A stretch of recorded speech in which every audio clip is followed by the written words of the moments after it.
Hello everyone, welcome to তিথিস lifestyle. আমার একটা নতুন মিনি ব্লগে তোমাদেরকে সুস্বাগতম। তো দেখো, সন্ধ্যেবেলা রাস্তায় বেরিয়েছি আর বড় বড় বাঁশের মতন এরকমভাবে আখ বিক্রি হচ্ছে। আখ বিক্রির কারণটা তোমাদেরকে একটু পর জানাচ্ছি। আগে এসে গেছি কেকের দোকানে, কারণ কি সেই দিন আমার হাজব্যান্ডের বার্থডে ছিল।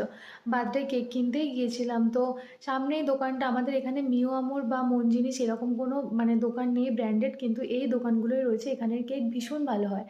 তো প্রতিবার আমরা এখান থেকেই কেক নিই, তো এখানেই চলে এসেছিলাম।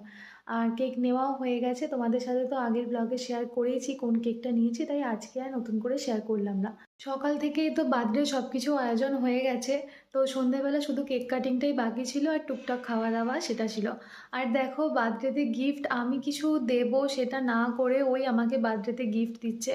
তো আসলে আসার সময় দেখতে পেলাম এই সেলফি স্টিকটা, তো দেখতে পেলাম পছন্দ হলো বলে নিয়ে নিলাম।